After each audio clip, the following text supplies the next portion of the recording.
Hello friends, જય શ્રી કૃષ્ણ. સ્વાગત છે તમારું માય કિચન ગુજરાતીમાં. આજે આપણે બનાવીશું વ્રત કે ઉપવાસમાં ખાઈ શકાય એવા ઇન્સ્ટન્ટ ફરાળી ઢોકળા અને તેનું પ્રીમિક્સ, જે માત્ર 10 જ મિનિટમાં તૈયાર થઈ જાય છે. આ પ્રીમિક્સમાંથી આપણે ઢોકળા, ઇડલી, ઢોસા, ઉત્તપમ, અપમ જેવી ઘણી બધી ફરાળી વાનગીઓ બની શકે છે. ટૂંકમાં ઓલ ઇન વન ફરાળી પ્રીમિક્સ છે. આ ઢોકળામાં આપણે પલાળવાની કે આથો લાવવાની ઝંઝટ નથી. તો ચાલો ફટાફટ બની જતા રોજ જેવા પોચા ફરાળી ઢોકળા અને પ્રીમિક્સ બનાવીએ. જો તમને આજની રેસીપી ગમે તો લાઈક કરજો, શેર કરજો અને સબસ્ક્રાઈબ કરી દેજો અને બાજુમાં આવેલા બેલ આઇકનને પ્રેસ કરી દેજો, જેથી આવનારા બધા જ નવા વિડીયોનું નોટિફિકેશન તમને મળી જાય. ફરાળી ઢોકળા બનાવવા માટે આપણે પહેલાં ફરાળી પ્રીમિક્સ તૈયાર કરીશું. એના માટે આપણે ઘરમાં કોઈ પણ વાટકી હોય એ સેટ કરી લેવાની છે. એના માટે આપણે સામો લેવાનો છે. જે સામો આવે છે, સામાના ભાગ તરીકે ઓળખાય છે, એ સામાનો આપણે યુઝ કરીશું. હવે એક મિક્સર જારની અંદર આપણે 2 વાટકી સામો લઈ લેવાનો છે અને હવે એને એકદમ બારીક પીસી લેવાનો છે. સામો જે ઇઝીલી પીસાઈ જાય છે. જો આ રીતે સરસ એનો ફાઇન પાવડર કરી લેવાનો છે. જો આ રીતે પાવડર બની જાય એકદમ ઝીણો બનાવવાનો છે અને પછી આપણે એને એક બોલમાં ટ્રાન્સફર કરી દઈએ. હવે આપણે એ જ મિક્સર જારમાં અડધી વાટકી સાબુદાણા લઈશું. આપણે જે વાટકીના માપથી સામો લીધો તો એ જ વાટકીના માપથી આપણે સાબુદાણા લેવાના છે. હવે એને પણ આપણે એકદમ ફાઇન પાવડર કરી લેવાનો છે. જો આ રીતે સરસ પીસાઈ જાય પછી જે આપણે બાઉલની અંદર સામો રાખ્યો છે પીસેલો, એની અંદર એ સાબુદાણાનો પાવડર પણ મિક્સ કરી દેવાનો છે અને આને બરાબર આપણે મિક્સ કરી દઈશું. જો આ રીતે આપણું પ્રીમિક્સ તૈયાર થઈ જાય છે અને તે સરસ ફરાળી લોટ તૈયાર થઈ જાય છે. હવે આપણે એક ગ્લાસની જાર લેશું અને એની અંદર આપણે એને સ્ટોર કરવાનું છે. ગ્લાસની જારમાં 12 મહિના સુધી તમારે બહાર પણ એવું ને એવું જ આ પ્રીમિક્સ રહેશે. આપણે જ્યારે બહારથી પ્રીમિક્સ તૈયાર લઈ આવીએ છીએ ત્યારે એમાં ભેળસેળ ઘણીવાર હોય છે અને આ ઘરે એકદમ પ્યોર અને સસ્તો તૈયાર થાય છે. જો આ રીતે તમે પ્રીમિક્સ બનાવીને રાખી દો તો તમારે જ્યારે પણ કોઈ પણ ફરાળી વાનગી બનાવવી હોય તો ઇઝીલી બની જાય છે. બિલકુલ ટાઈમ જ નથી લાગતો. હવે આપણે આ પ્રીમિક્સને સાઈડ પર રાખી દઈએ અને હવે એમાંથી જ આપણે ફરાળી ઢોકળા બનાવીશું. એના માટે એક બાઉલ લઈશું. એમાં 2 વાટકી આપણે આ પ્રીમિક્સ લેવાનું છે. જે આપણે ફરાળી લોટ બનાવ્યો છે એનો જ યુઝ કરીશું. હવે 2 વાટકી આપણે ફરાળી લોટ લઈ લઈશું.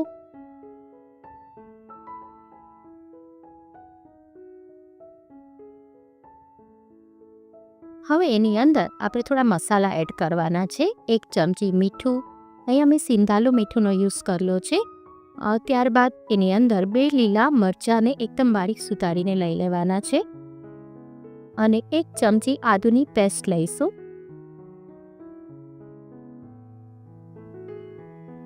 આ બધું જ બરાબર આપણે મિક્સ કરી લેવાનું છે. આ પહેલાં પણ મેં ઘણી ફરાળી રેસીપી શેર કરી છે. એની હું પ્લેલિસ્ટ કમેન્ટ બોક્સમાં આપી દઈશ. હવે એની અંદર આપણે જે વાટકીના માપથી પ્રીમિક્સ લીધું હતું એ જ વાટકીના માપથી 2 વાટકી આપણે આમાં થોડી ખાટી છાશ હોય એવી એડ કરવાની છે.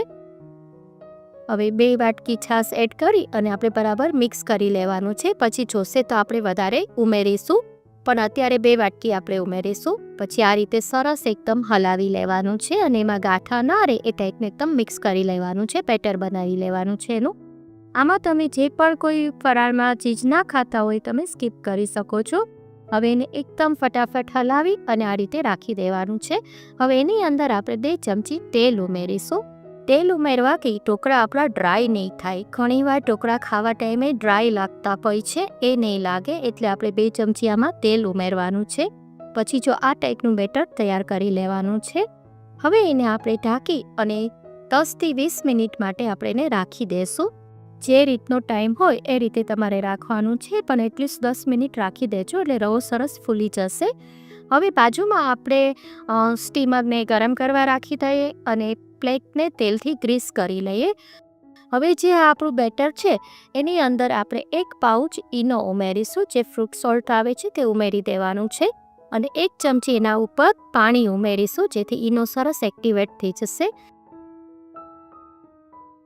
હવે આને બહુ આપણે હલાવવાનું નથી, આવું ફ્રોધી થઈ જાય એ ટાઈપનું કરી લેવાનું છે. અને ઈનો નાખ્યા પછી તરત જ આપણે પ્લેટમાં ટ્રાન્સફર કરી દેવાનું છે અને ફટાફટ એને ઢોકળાની ડીશને મૂકી દેવાની છે સ્ટીમરમાં. એના ઉપર આપણે થોડું લાલ મરચું પાવડર સ્પ્રિંકલ કરીશું અને થોડું મરીનું પાવડર સ્પ્રિંકલ કરીશું. આ રીતે બંને સ્પ્રિંકલ કરી અને હવે આપણે એને ઢોકળા કરવા મૂકી દઈએ. જો સાઈડમાં મેં સ્ટીમર મૂકી દીધું હતું, સ્ટીમર સરસ પ્રીહીટ થઈ ગયું છે. હવે એની અંદર આપણે પ્લેટ રાખી દઈએ અને એને આપણે ફૂલ ફ્લેમ પર કરવાની છે. 10થી 12 મિનિટ માટે આપણે એને સ્ટીમ થવા દઈશું. 10થી 12 મિનિટમાં તો તે ઇઝીલી સ્ટીમ થઈ જાય છે. હવે આપણે જોઈ લઈએ, ચેક કરીને આ રીતે ચાકુથી ચેક કરી લેવાનું.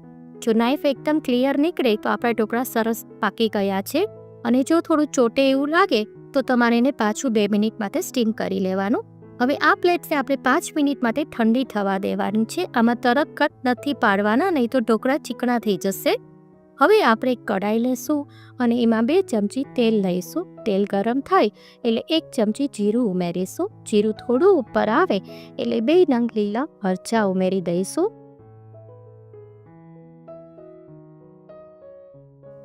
ત્યારબાદ એની અંદર આપણે 8થી 10 લીમડાના પાન ઉમેરીશું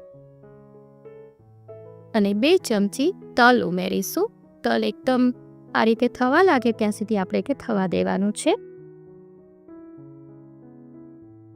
હવે જો આ બધો જ વઘાર છે એ આપણે જે ઢોકળાની થાળી છે એ 5 મિનિટ થઈ ગઈ છે, થોડી ઠંડી બી થઈ ગઈ છે અને હવે એના આપણે પીસ પાડી લઈશું.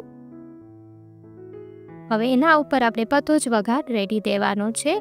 થયા છે ને એકદમ ફર્સ્ટ ક્લાસ ઢોકળા. હવે બધો જ આમાં આપણે વઘાર રેડી દઈશું. જો આ રીતે તમારી પાસે પ્રીમિક્સ પહેલેથી તૈયાર હોય તો બિલકુલ ટાઈમ નથી લાગતો. તમે રોજ ઉપવાસમાં અલગ અલગ વાનગીઓ બનાવી શકો છો. હવે આપણે બધો જ વઘાર એના ઉપર રેડી દીધો છે. હવે એના ઉપર આપણે થોડા લીલા ધાણા સ્પ્રિંકલ કરીશું અને હવે આપણે ચેક કરી લઈએ આપણે ઢોકળા કેવા થયા છે. જો કેટલા મસ્ત થયા છે ને, એકદમ રૂ જેવા પોચા થયા છે.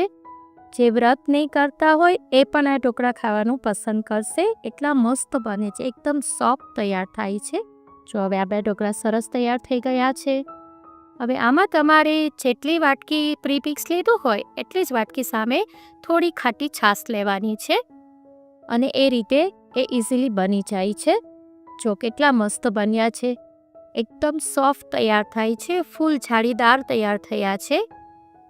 તો ચોક્કસ બનાવજો અને મને કમેન્ટ કરીને કહેજો કે આથી રેસીપી તમને કેવી લાગી. જો તમને મારી રેસીપી ગમતી હોય તો લાઈક કરજો, વધારેમાં વધારે શેર કરજો અને સબસ્ક્રાઈબ કરવાનું ના ભૂલશો.